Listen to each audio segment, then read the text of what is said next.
And thank you for joining us on another episode of the Roundtable Talk Show with Sharifa Hardy. And every Monday, we have Allison Almond. She is joining us here today. We have so much to learn. We have two guests today. So we're going to spend a little bit of extra time diving into who they are, what they do, and sharing it with you. But before we introduce our guests, I'm going to ask you to do what I always ask you to do, and that is to be a part of the show. Don't just watch the show. Don't sit on the side of the pool. Get in the water, swim, comment, share, be a guest on the show. Join the conversation because we want America, we want the world to be a better place. We want you to learn from our entrepreneurs. We want you to learn from our guests, and change starts with the conversation and change starts with you. So while you're sharing the show, I'm going to go ahead and introduce our first guest, and she is someone I'm definitely sure you tuned in to see. She always brings her own fan base to support her and to cheer her on. Good morning to Allison Almond, the organization Maven. How are you today? Good morning, Miss Sharifa. It's Monday, and it's very exciting that I'm here. Yeah, I just really enjoy being here. I love my followers and my friends that tune in, and anyone that watches on the replay. I'm so excited. It's Monday. I'm excited too. You got your Monday energy going. I can already feel it. She's like, Sharifa. Yes, yes. Now, for those people who have been hiding under a rock, who may not have heard of you so far, tell us a little bit about yourself, Allison. So I'm the organization Maven. I come in and I help overwhelmed and busy individuals that don't have time to clear the clutter in their house or their garage or their home office or their work office. So I come in and I organize and I sort and I purge and I make it a functional space so that people can feel good at the end of the day. Most of my clients, they have a room or their garage that they just keep the doors closed and ignore it. They can't handle it.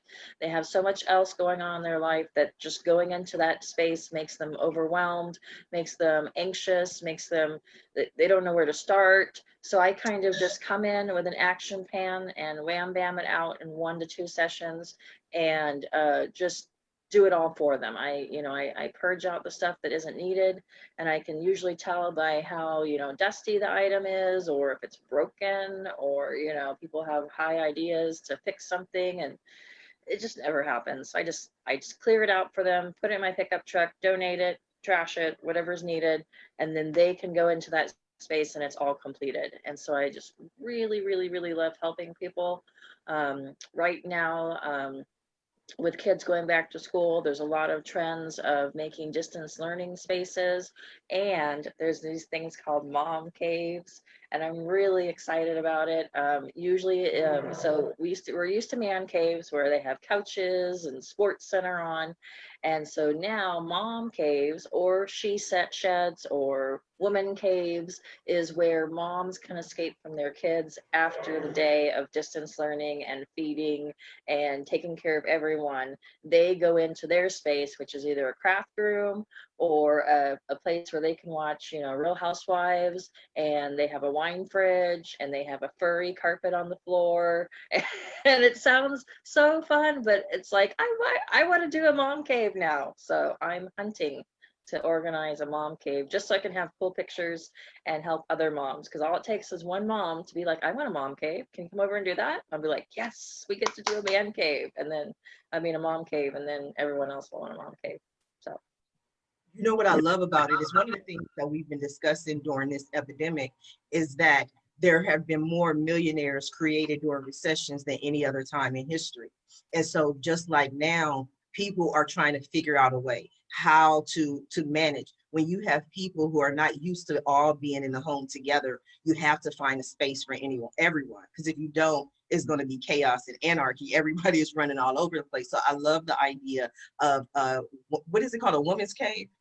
yeah, how it's trending He through cave. hashtags is a woman cave or a mom cave, because Okay. wives that I guess aren't moms, they don't have anything to escape from. Okay. Yes, they do. I don't care what it is. We still have a lot to escape from, but everybody wants that unique little space that is all theirs, you know. And so I think it's a wonderful idea. And what I love is that every day, every show, you have something new.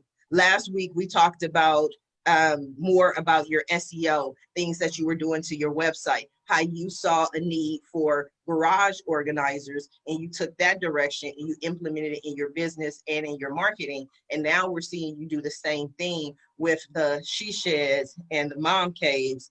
Did you make any changes to your SEO? Do you do that every time you go in a different direction? Well, last week I touched a little bit about some Pinterest marketing and how I Mhm. was trying this new tactic. And so I'm still implementing it and testing it out. So what I've done is saw it was trending on Pinterest, which was the mom caves. And so then now I'm following people that have mom caves and I'm doing pins that have mom caves. So my reach has gone higher on Pinterest because I'm pinning what's trending. And that also kind of gave me a lot of insights because then when I went into the moms groups, all the moms are talking about how they want to pull their hair out and how they are home all day with their kids and they don't have any alone time. So now I'm just, like I said, I'm eager to be like, I mean, I haven't done a mom cave yet. I've done kind of everything else. So I'm not worried that because I haven't done it, I don't know how to do it. It's more of like, now it's like, oh, I get to do something new and kind of focus on it for a bit. So that's kind of what I'm doing right now is focusing all my efforts on Pinterest and then just waiting to have that opportunity to do it so that then I can put it on Instagram with the before and after pictures. And I'll probably do a before and after picture through Pinterest because there's a lot of before and after pictures there. So I've kind of just focused all my efforts the past week and a half to 2 weeks all on Pinterest, growing my reach, trending, doing the marketing tactic that I learned a couple weeks ago, and kind of just going from there. Um, it's just something new. I was never really a Pinterest person, so this is all kind of new waters for me. Well, we love when you go in new waters because then I get to pick your brain and find out what's in that water without having to get bitten by a shark. So thank you for for doing that for me, Allison. But with Pinterest, do you find that you receive a global, international, or national reach as opposed to just looking for people in Orange County? Well, I'm working on adding the shopping feature through my Pinterest. And so I'm going to start highlighting bins and things, not so much to purchase from me, but for people to start purchasing bins. And then they're going to need me to organize. I'm not really thinking on a global level at this point. I'm honing in on just the Southern California region. I'm still building that presence where I want to be known as an expert in my area. So I figure once everyone starts talking about me here, then I could ripple out. That's kind of been my game plan, is I want to be known. I want to just focus. I mean, just in my area alone, there's 92,000 garages in like the cities right around my city. So I want to focus on organizing those 92,000 before I expand out to, different areas of my area. So, I mean, 92,000 is well enough for me. Like I'm totally happy with that 92,000. She's like, I'm not greedy. I have 92,000. But no, let me rephrase the question. When using Pinterest, are you able to focus on that area, that 92,000, or does it have a global reach? Oh, I've been following the women in the area. Like when I Okay. search pins, I'm setting the parameters to hit Southern California. That way someone from Finland doesn't call me and be like, "Hey, I'm ready to do a mom cave." And I'm gonna go, "Well, my plane trip ticket." That's all you do. That's how you solve that problem. You just include airfare. But these are things, and that's again why I love having you on the show because these are things that are so simple to you. Like you just do it. You just figure it out. We're a lot alike. That's why we're on this, journey together. But people who are tuning in, people who are watching, they may not even understand how Pinterest works. How do you follow the trends? Do you log in all day, every day? Do you have an app that sends you trends? Is it just your specific industry that you're watching the trends? How do you find out what's trending on Pinterest and the best way to allow it to benefit you? It's a mixture. So Pinterest is very similar to Facebook, that once you start pinning stuff, then it will show you other pins. Just like when you get onto Facebook and you search something, then you see an ad for whatever you just searched for. They're all connected one way or another through Facebook and all that marketing. But what I've been doing is mostly just listening and what's happening in the other uh, meetings I go to, like the different Zoom meetings I go to with realtors. They're talking about the mom caves, and then I'm in the Facebook mom groups, and they're talking about distance learning and everything. So from there, after I've listened to them, then I go into Pinterest and I just start pinning.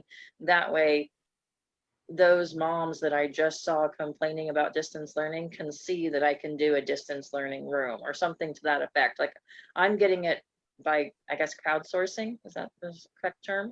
By just listening to people around me and then going into Pinterest. And then once I start pinning something, then Pinterest is like, oh, here's some more ideas since you just pinned this. And then it kind of just grows from there. And then, so my main feed on Pinterest is all mixed up because I pin a lot of random things. I love random. Very interesting. What are you seeing as far as the trends on how someone can get organized for the home learning, for the homeschooling? So I saw this really cute idea that showed one of those poster boards that when we used to do science experiments where it has the poster boards and the two sides, how you can put one of those on a dining room table so that a kid won't be distracted by the other people at the table. So for people that are in small spaces and only have a dining room table to do all their distance learning on, but then one person's like, well, that person is slouching, or, mom, that person's touching me. So with that poster board being in front of them, they have all their schoolwork in front of them and there's no distractions. So then you can have two to four, maybe six people at the same table, just using that poster board that folds like you're doing a science experiment. And once I saw that, I went right away. Once someone shared that tip of what they're doing, I went right to Pinterest and I started pinning all of these little distance learning like hacks, so to speak, because I was like, wow, that's cool. I mean, if I needed that, I'd be doing that. So, If I needed that. So it's yeah. basically like little cubicles. You make a table into little cubicles so each one has their own space. That is wonderful, because one of the things that we have learned is that not everyone learns the same. Not everybody, you have to find a space for everyone. So that's what you're doing on the table, and that's what you're doing in these mom sheds or mom caves. I love it. I always love having you as a guest on the show. Now, of course, I'm going to come back to you, Allison, but I want to go ahead and introduce our next guest, who is also amazing. We're going to learn more about her today. We're going to talk about diabetes, health in America, but we're also going to talk about her organization. She is the founder of Plan. Good morning to Marci Kenon. How are you today? I am awake, Sharifa. I've been awake since about 5 this morning. So my day started out in Central Park, which is right across the street from me. And I walked 7 miles, but I had to pick up a banner this morning.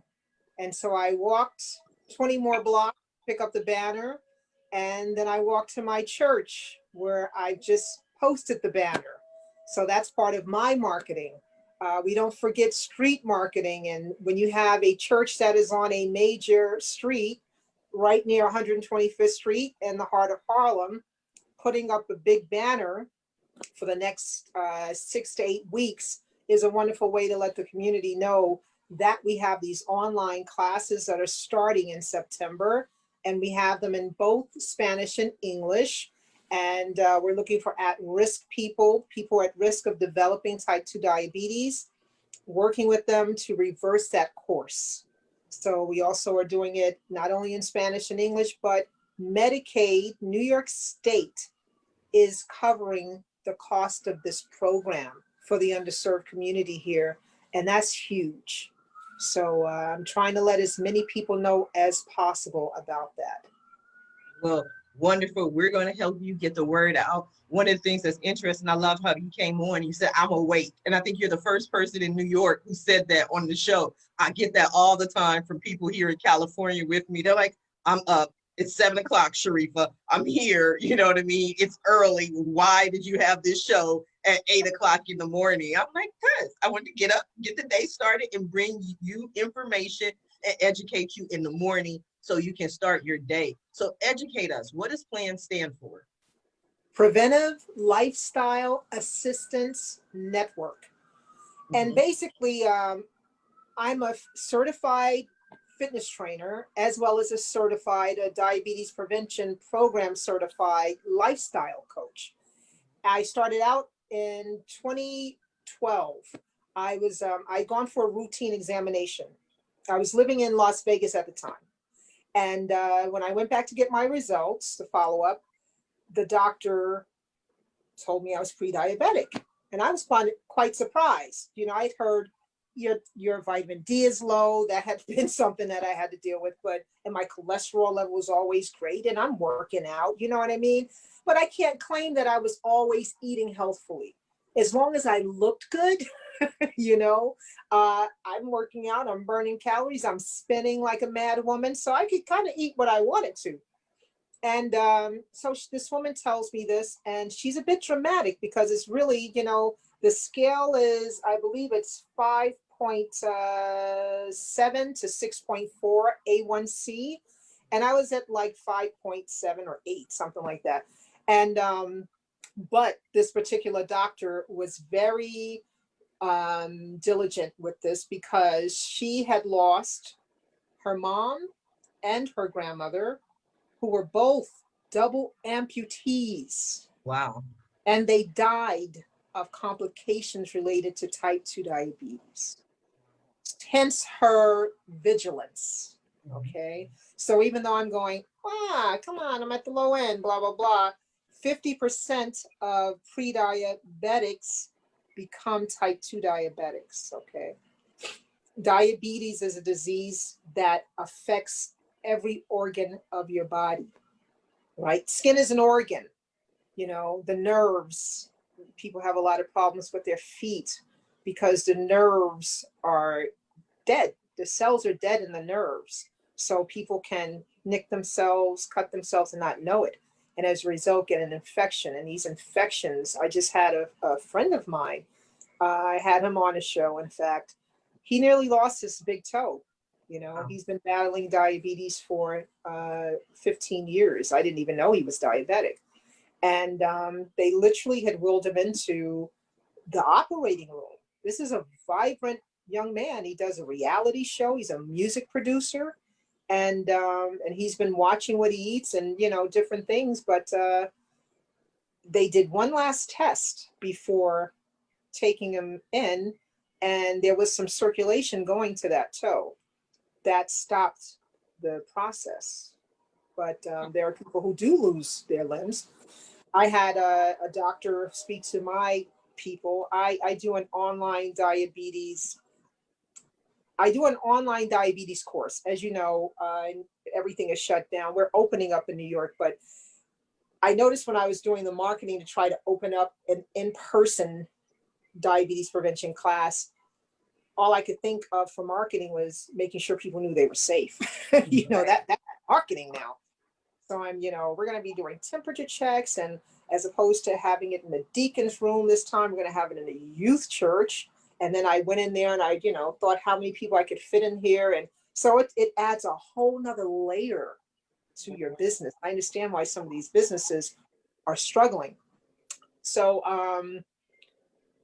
so Medicaid then came forward because they weren't paying for any new classes. If you had started an in-person class, once Medicaid kicked in, if you had someone who had Medicaid, they would pay for it. But they weren't paying for any new classes, right? Because there's really, the issue is they have a lot of data. There was a big pilot done by the YMCA around the country, about 175 of their locations, did a pilot of the CDC's National Diabetes Prevention Program. No one had statistics on how well it would work with distant learning. So they weren't willing to pay for that. Medicare wouldn't pay for that. But once this pandemic hit, a lot of the people, smaller community organizations, stopped doing it. And even though they were even getting some of the large organizations to help people to get online, because you have to have, my Zoom is HIPAA compliant. My email address is HIPAA compliant.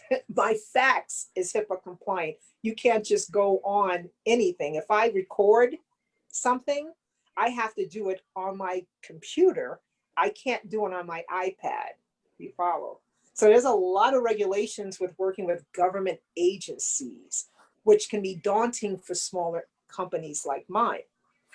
So anyways, a lot of people stopped doing it. I was doing an assessment. Every 6 months, we have to give data anonymously to the CDC. So I was having the evaluation, and the woman was very excited that we transitioned, because I was already doing one cohort online.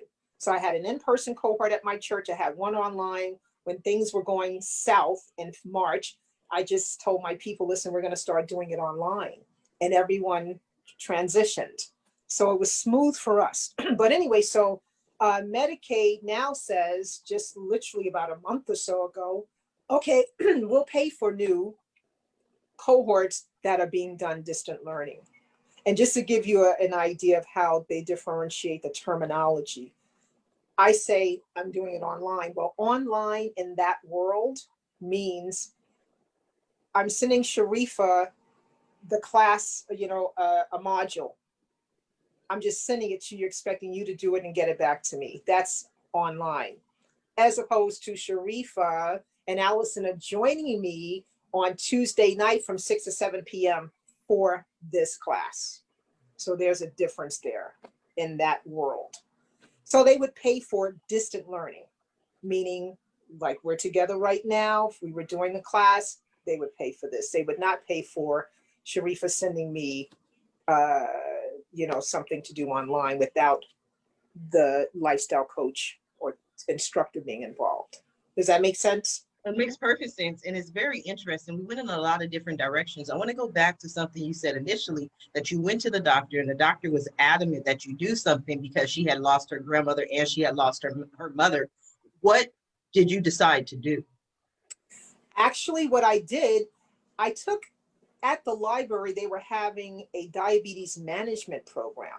Mm-hmm. So now again, I think of myself as someone, I lived in California, and you guys may take it for granted, but California is a very different area than a New York when it comes to health.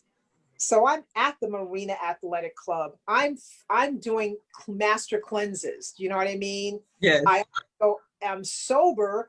So, I don't drink or take any other mind-altering substances, obviously, but the sugar. Mm-hmm. That's a mind-altering substance. Okay. Yes. There's diabetes in a can. You get you a cola or something. That's what I always say. Diabetes in a cup. That's one of the worst. Yeah. And what's really one of the worst are the hidden mm-hmm. sugar that people don't even think, what? That has sugar in it? That is sugar? Yeah, it has sugar in it. And you don't think about it when you're using ketchup and different things like that, right? Right. So anyways, I took a 6-week course that was being offered, a husband and wife. The wife was actually, I think they both were type 1, which is a whole nother ball game. Those mm-hmm. people produce insulin. So they have to take insulin. Mm-hmm. Type 2 diabetes is a lifestyle disease, like a lot of the chronic diseases. Change your lifestyle, you can reverse these diseases. It's not a to the grave disease if you're willing to make the changes. The huge changes, and this is where the resistance come in on many levels, cultural and otherwise, changing what you eat, mm-hmm. right?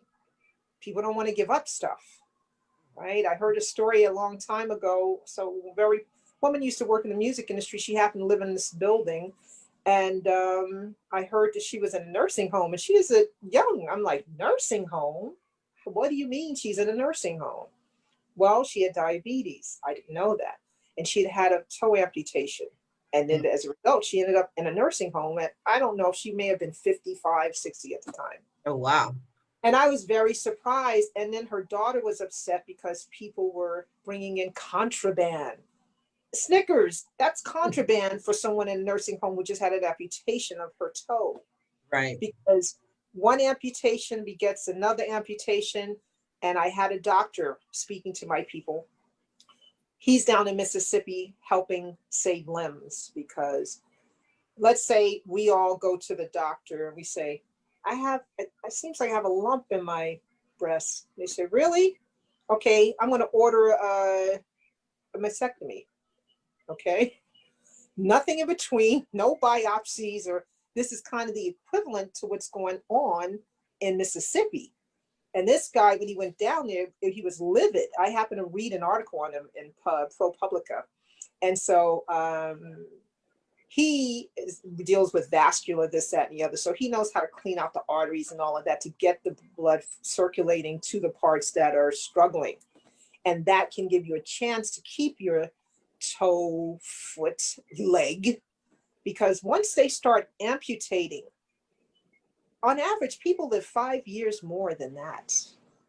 Think about that. 5 years? That's a scary statistic. Right.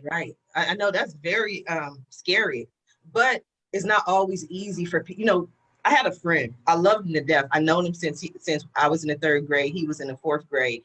When he was 11 years old, he was stealing cigarettes from his mother. His mother found out that he was stealing cigarettes. So she told him, if you're going to smoke, you can't steal my cigarettes. You have to buy your own. And so from 11 years old to he was 32 when he passed away from cancer, when he was in the hospital on morphine, all he kept begging for and asking the doctors for was a cigarette. So he's dying and he has tubes in his arm, and that's all he wants. So our behaviors, our addictive behaviors are also are very hard to let go of. I wanted to go back to Allison real quick. Allison, I know we talked on one of the past shows, is that you're so much more than just an organizer. I don't even like when people use the word just, because you go into people's homes and you help them change their lives. One of the things that we discussed is you will find like liquor bottles and alcohol bottles hidden away, and you understand that it's more than just, okay, somebody put an alcohol bottle in a boot. There are behaviors that go along with that. Am I correct, Allison? Yes. I actually see a lot of secrets. I get secrets are revealed to me when I organize people's spaces. People are, they're ashamed.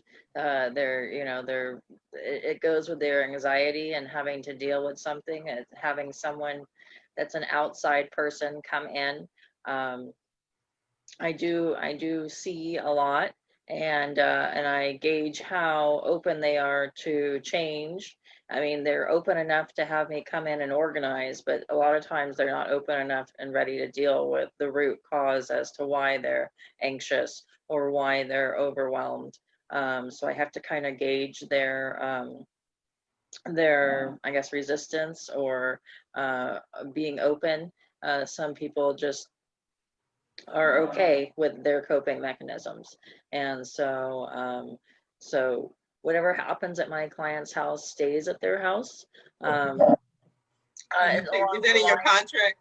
Well, no, it's what happens is a lot of the times is I get family members, like I'll have one individual hire me, and then she will tell her mom, her cousin, her sister, her aunt, and then I go into that person's home to organize, and they want the dirt. They want to know, well, is their house, what was it like? What did you organize over at their house? Excuse me. So I usually have to say, oh, I'm sorry, I can't tell you what happened at their house. I just went in and organized, and what happened at their house. Say, oh, it's okay, I'm her sister. Okay. Well, you guys are such great sisters, then you should just be able to talk on the phone and know what happened. I'm not going to disclose, their dirty laundry or anything along those lines. There's only been one instance where I did step in and contact another family member, and it was because of a hoarder situation where it was out of control uncleanliness. And so I only can do so much as a home organizer because I'm not a licensed therapist, and I'm not saying I am, and I'm not charging like one. And so with the hoarding happening and the uncleanliness, that's when I reached out to a family member and said, your sister needs help. I encourage finding some kind of after therapy for this organizing and whatnot. The equivalent of the sister telling me actually told me to kind of shut up and to not that it's normal, that what the hoarding is normal, and that it's not my place to care enough about the individual to tell them that, you know, they need help. So I was a little taken back a little bit, like, oh, okay, it's normal. I don't know what world you all live in, but it's not normal. So I actually had to step away from the whole situation and stop organizing and whatnot, because I did a stance that until you get some help, I'm not going to come over and organize, because I was just like a band-aid to allow more stuff to come in, because I was organizing it efficiently. And so once I saw that happening, I realized that I was enabling the hoarding to continue. And that's when I realized I wanted to focus my business not on getting more stuff into people's houses, but getting stuff out of people's houses. So then anytime someone goes, oh, I'm a hoarder, I go, oh, I'm going to put you on the bottom of my calendar. Because then I have to kind of put more time into it and be really watch the body language and look at the house and listen to the words that they're using. So if they say like, I'm overwhelmed, I'm like, okay, good. That's what I'm supposed to be here for. But I want to get more stuff in. I really like all this. I want more. Then I'm like, ooh, okay, I don't know if I can help you. So then I have to just kind of be aware of it. But back to the alcohol bottles, if I do see a trend where their closet is just full of like closet stuff, I usually, kind of see how open they are to getting help. Do they need to be connected with someone? Do I need to take them to a meeting? You know, something along those lines. Usually I just can refer them to a website.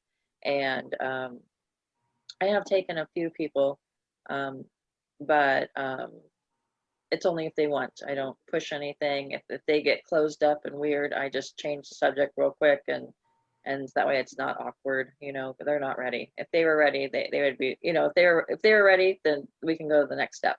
But if they're not ready, then I just stand up and wait for the next opening. When you say you go to the meetings, are these hoarder meetings? What kind of meetings are these?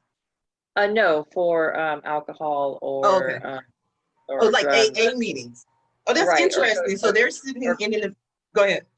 Or codependency, financial. There's quite a few. There's a meeting kind of almost for anything. It kind of sounds like Fight Club a little bit, but there is a meeting out in our area and most of the US too. If you spend too much money, and it's not gambling, it's just spending too much money on Amazon and your credit cards, there's different financial not classes, but it's like a program you can get into that helps you with your spending.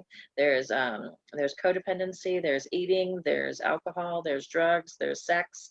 There's like the recovery program that I've been a part of. It isn't just addictions, it's behaviors too.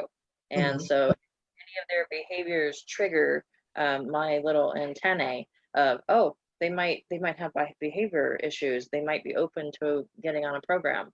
And so then I just tread very cautiously. I don't want to offend anyone. I don't want anyone to feel like I'm being judgmental. I leave my questions open-ended to them. This went off on a tangent I wasn't expecting. No, it's good. And I love tangents. That's what I do. But it was just interesting when you said these meetings, whether they're AA or whatever. It's like I can just imagine you sitting in the meeting with them, and everybody's like, "Introduce yourself," and they introduce yourself, and it's like, "Hi, this is my organization maven. Like she's here to make sure I'm organized." Like it's just interesting, the whole dynamic. But I want to go back over to Marci real quick, because again, we're talking about behaviors, and one of the most difficult behaviors to kick is that sugar one. People, I've seen the reports. I know the reports. I understand the reports where they tell you sugar is so many times more addictive than cocaine and crack and, meth, because there are so many ways to get sugar that, like you said, we don't realize. Were you able to get off of the spectrum of being a pre-diabetic? And what are some of the things that you did? Well, one of the things, I have had to, first of all, recognize that carbs were a part of it. Again, sugar comes in different forms, and people think if you're not doing absolute table sugar, that you're not eating sugar.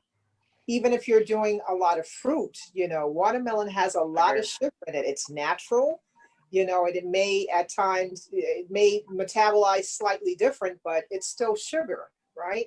So I've been able to manage that, yes. And sometimes I've still been on the low side, but it has not gone up. I'm carrying about 10 extra pounds on my body right now. Weight has a part of it. You know, obesity is tied to type 2 diabetes. When you lose 10 pounds, it can make a difference in your blood sugar levels.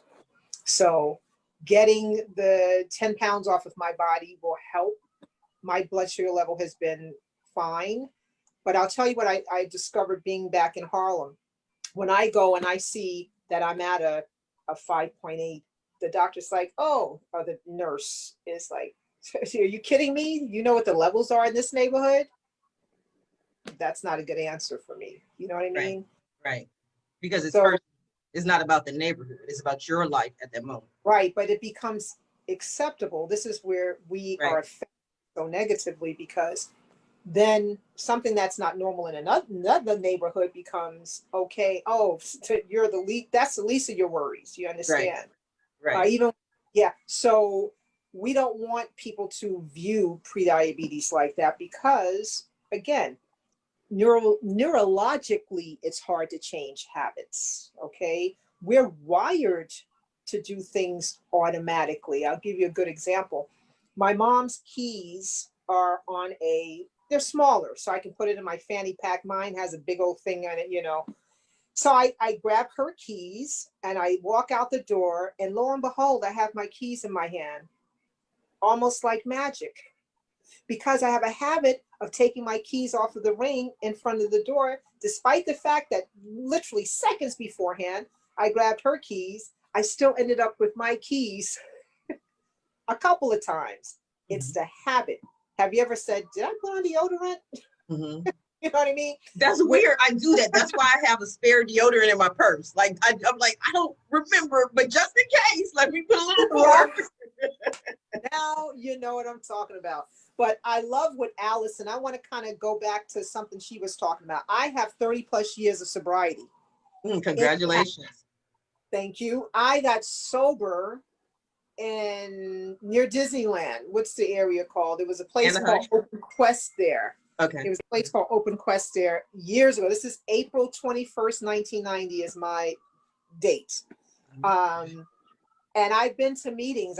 My life has been steeped a good portion of my life in Alcoholics Anonymous, Cocaine Anonymous, Narcotics Anonymous. And what I find, if you are an addictive personality, of which I am, now that can translate itself in good ways. You know, we're the people who are passionate about what we do. So we can get stuff done that other people can't, because they don't even know how to get to that level of passion.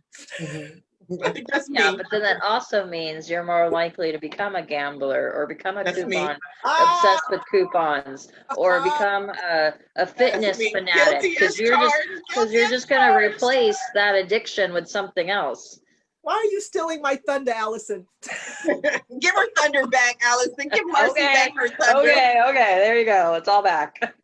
Oh, yeah, but she's absolutely right. It's called transferring addictions, right? Mm-hmm. So when I stopped working my program, which means showing up at meetings routinely, that's how I got 10 years and 15 years. I was moving around the country, and it got harder for me to keep going into meetings and introducing myself, is what ended up happening, right? So, you know, I get away. I'm not drinking. I'm not thinking about any of that stuff at all. But I'm an addictive personality. Mm-hmm. I respond to life a little differently than other people do, right? We find solace in different things. And I discovered, because I've attended Overeaters Anonymous, right? That's one thing that I've done, because I realized when I tried to make certain changes, there was this resistance. Right? I used to smoke cigarettes, and I remember how hard it was. It was easy the first time I put the little patch on, and I'm like, wow. 3 months later, it was so easy, I decided to smoke a cigarette again.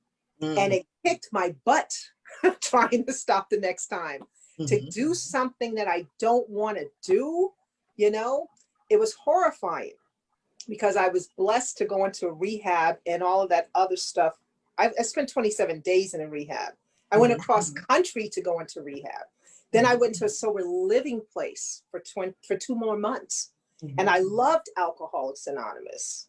I mean, that was a place to be back then, you know what I mean? And so it was a whole nother world as I gravitated toward away from it, not working the programs because we're never cured. People don't like to hear that. They don't want to hear that, but it's a fact. And if you don't work a program, remembering the 12 steps, helping others, once you get help, you are obliged to be there to stick your hand out to welcome the next person, right? Because these diseases, they're not going away, right? So I transferred addiction and I discovered, because my mom is a sugar addict, has always been, it was normal for me to sit down as a kid and eat 3 candy bars. And that's when they were bigger and costly. Oh, wow. Yeah, I bring up, candy bars, ice cream. That was normal. And then she would have, my mom is always, she would eat stuff, but she was slower than I was. I'm like, blah, blah, blah. So she would have to put stuff away. She'd hide stuff from me because it would be gone. The Girl Scout cookies. So food and sugar was actually my first addiction. And I did the work. Pardon me? No, I said, I think I'm the same way because it reminds me of my childhood. My mother, we always went and got Thrifty's ice cream. We always had a lot of cookies and candies and pastries in the house. My mom, whenever we went out somewhere, we always had treats. So I learned later in life that I am an emotional eater and I would associate food with making me feel better. So just like I tell people before I launched the Roundtable Talk Show, I knew in my mind and in my head that I had to get my mind right. I had to get my body right. I had to make sure my spirit was right in order to be the host of the show and talk to other people. So I did a 7-day juice cleanse. I started drinking a whole lot of water. I was exercising. I was walking. I was meditating. Then COVID-19 hit. And I was at McDonald's ordering mocha frappes. I was like, I know that's stress, but now I'm better. I'm working. I just started doing intermittent fasting again, just working on things. Yes. It's from my intermittent fasting is 6 p.m. to 6 a.m. So I work on all these different things so that I am healthy. I'm 44 now. I don't want to be, things that I have to start now is my point. Can I mention, so you mentioned a couple of things. Intermittent fasting. So there's a book called The Diabetes Code, written by Jason Fung. If you go online, you'll see a host of different groups of people. He's a phenomenal doctor who used to treat type 2 diabetes in a traditional way. And clients were asking him, well, didn't you say that losing weight will help my diabetes? Well, why are you giving me insulin, which has made me gain 20 pounds? And he couldn't answer these questions. Long story short, he does something called intensive dietary management, IDM. And it's a combination of keto diet with intermittent fasting. Another thing you hit on that I totally believe, and in fact, when I introduce the next set of classes, I'm going to have a spiritual track for anyone who wants to get on a Zoom call at 5:30 in the morning and pray. East Coast time? East Coast time, yeah. Okay. I won't be there. That's a little too early for me. She wakes up about 4 o'clock in the morning, California time. So 3:30, she's still snoozing.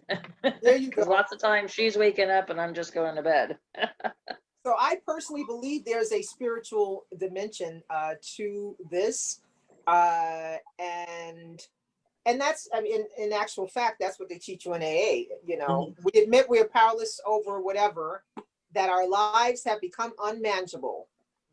Came to believe that a power greater than ourselves can restore us to sanity. And then we make a decision to turn our will and our lives over to the care of God, as you understand God, right? But AA was actually founded by Bill Wilson, Dr. Bob, but it was borrowed from the Oxford group. It's one of, Bill Wilson ran into one of his drinking buddies, and his eyes were crystal clear, and Bill offered him a drink, and he says, no, I've got religion, right? And it turns out that they were doing this little protocol of helping people get free of alcohol at the time. And that morphed into Alcoholics Anonymous. They added some other dimensions and so forth. So there is a spiritual side, and I think there's a spiritual side of the solution of getting free of these substances. Does anybody read the Bible here? Anybody familiar with scripture? Right. I can't quote it verbatim, but I read it and I quote it. So Okay, So so I you wanted know. to add something. go ahead, Allison. Sure, Well, that's- along the lines of the whole Christ, so I belong to one, I go to one that's called Celebrate Recovery, and it's actually a 12-step with following Christ, and they added 5 steps, or And- they intermingled 5 steps or something to that effect. And it's Celebrate Recovery is in various churches and different buildings, it depends, across the US. You can pretty much go to celebraterecovery.com and find a location close to you. And they cover the addicts and the behaviors. And they go through the 12 steps, and they bring it on how to bring you closer to God. And usually there's some kind of prayer at the beginning, and it's for Christian believers who wanted more than what AA gave. Some feel that AA is kind of generic in the God sense, that you can be any religion, and some people wanted to draw closer to God during this change and turmoil going on in our lives. So so Celebrate Recovery did begin out here in Orange County, but they have locations all over the place. So so that's what I attend, and I've been going for almost 8 years now. Marci? Very interesting. Yeah, so that's good to know. I actually am a Seventh-day Adventist, and if you know anything about that movement, Ellen G. White, one of the founders, was big on health well over 100 years ago, and has written books like The Ministry of Healing, which it had to be divinely inspired. Some of the recommendations that are given in this book, she could not have known.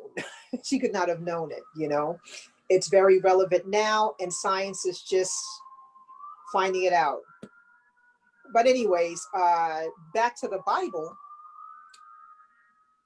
Food, the fall, you know, you can eat from 100 of these trees here, just don't eat from this one. The temptation came in the form of appetite, right? Esau, he sold his birthright for a bowl of porridge, stew, or whatever, you know, you want to call it, right? I hope you're not hearing the sirens, but I do apologize. No apology needed. We are, but we can still hear you. And the show must go on. So, I mean, I'm enjoying it. I could talk for a minute while it goes by, because you touched on the keto and I did keto. I actually lost 40 pounds on keto and gained 50. No, but I gained 50 pounds back. And because, you know, and I studied keto. One of the things they say is, and it doesn't rank very high, it's because it is not sustainable. You know, people they recommend keto for, like, if you're trying to, you know, get into your bridesmaid dress, or you're trying to do something, look good for your high school reunion. Short term, it does very well. Like I said, I lost 40 pounds in a very short amount of time, but because of the way you eat and what you eat, it is not sustainable. Oh, wait, see, I do paleo. Oh, sorry, I do paleo, and that one is more of a lifestyle change, where there's no fruit, there's no sugar, there's no grains, there's no dairy. So you're cutting out all the sugar, and you're trying not to spike your blood sugar by doing paleo. And I lost weight But it took a long time to lose it. Like I was with the program almost a year to lose the 30 pounds.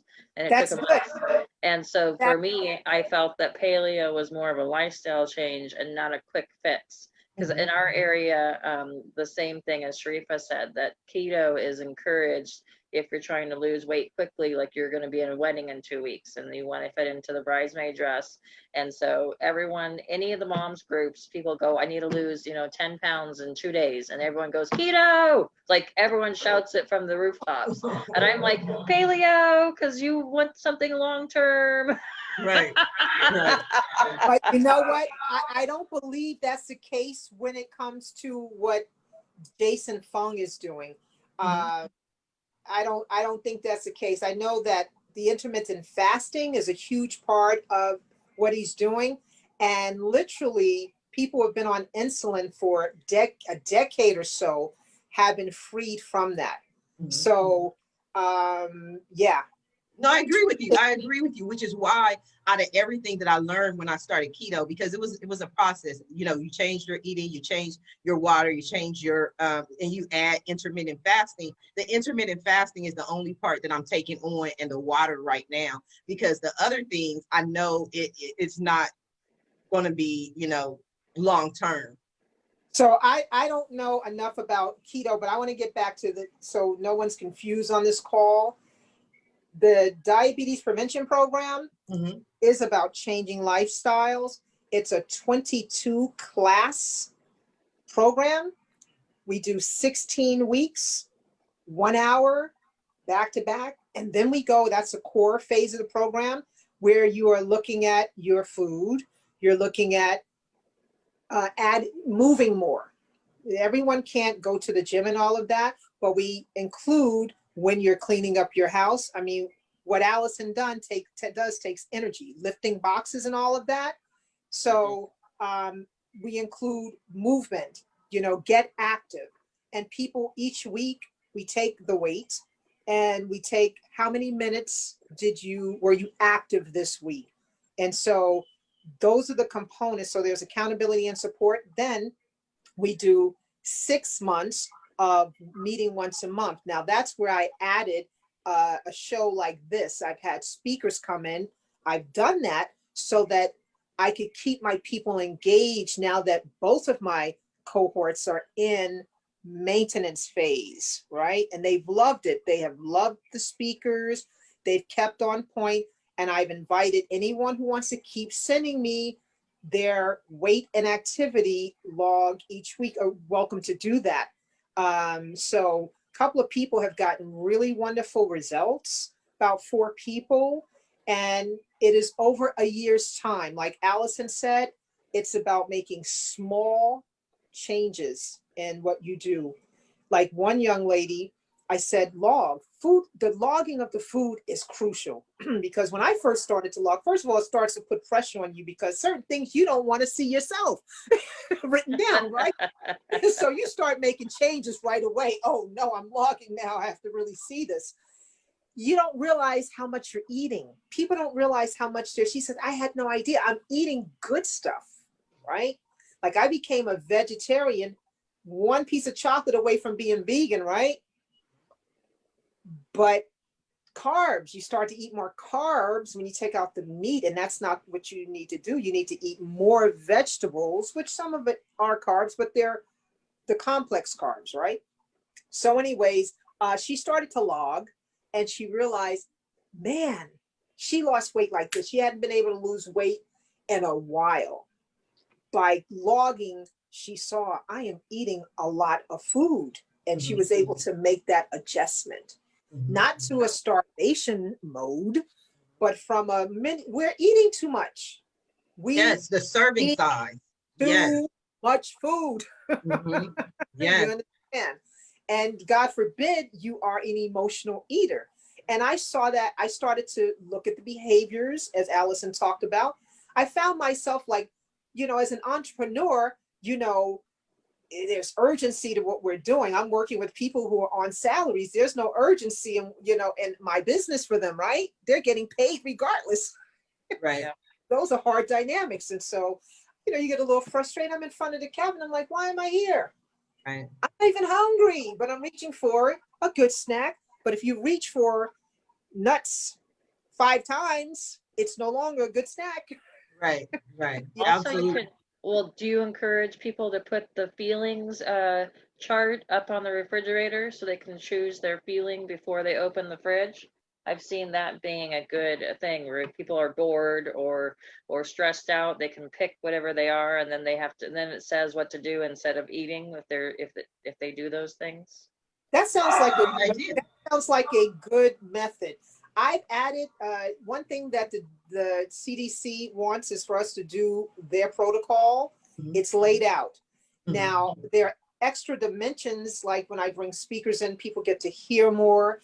I share my experience with Mhm. people. And as a result, a couple of people have started going to Overeaters Anonymous Mhm. because they recognized I might need something more, right? Right. So, but no, that's not something I've done. The CDC has a laid out program. I've almost finished going through the first 2 cohorts. I can submit my own program or version and get it approved. And I will do that probably in 2021 because there are some things that culturally need to be in this. Like trying to do the program during COVID-19 was hilarious.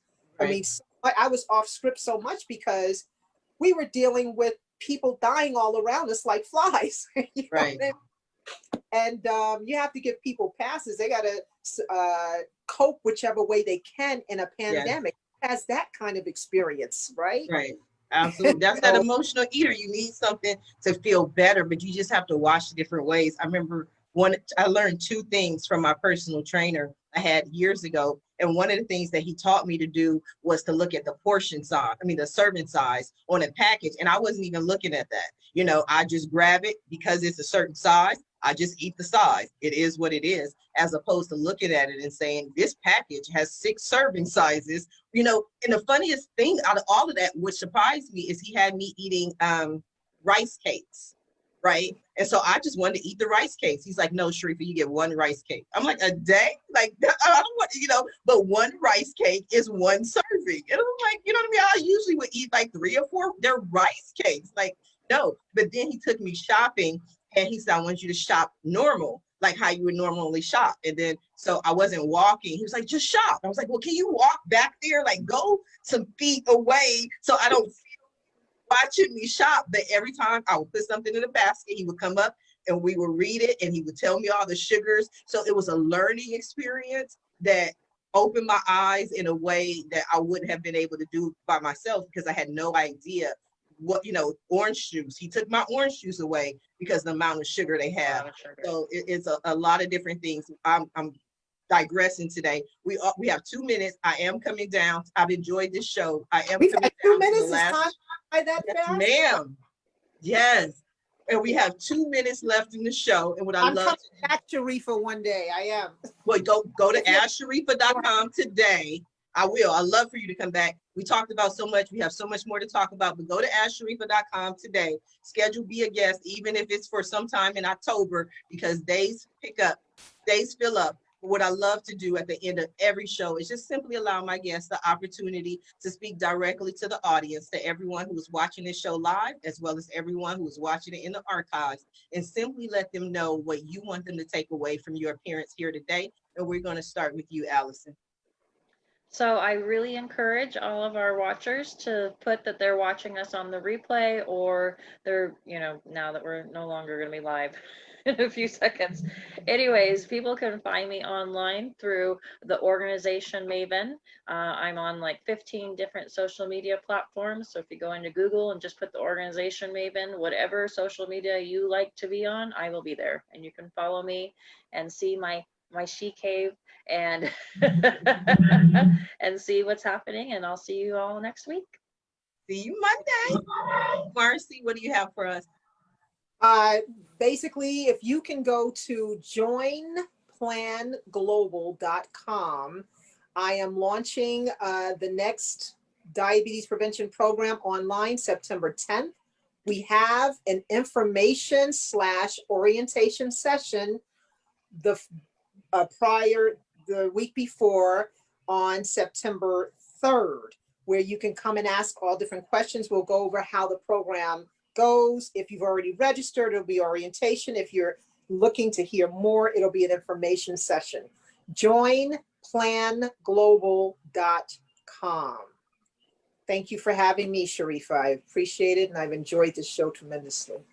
You are so welcome. Thank you for being here. I'm going to go ahead and check out that website as well. I want to thank my guests for joining me, but I also want to thank everyone who tuned in to watch the show live. I definitely appreciate your support. Everyone who's watching this show in the archives, I appreciate you as well. And if you're watching this show, please go ahead and share the show. The information that we shared today could help someone. It could save their lives. It could change their lives. And you being a good friend, that's what you want to do. So share the show. But don't just share the show. Don't just watch the show. Be a part of the show. Join the conversation. Be a guest. Visit the website at asksharifa.com. Until tomorrow at 8 a.m. Pacific Standard Time, everyone have a safe and a blessed day. Bye now.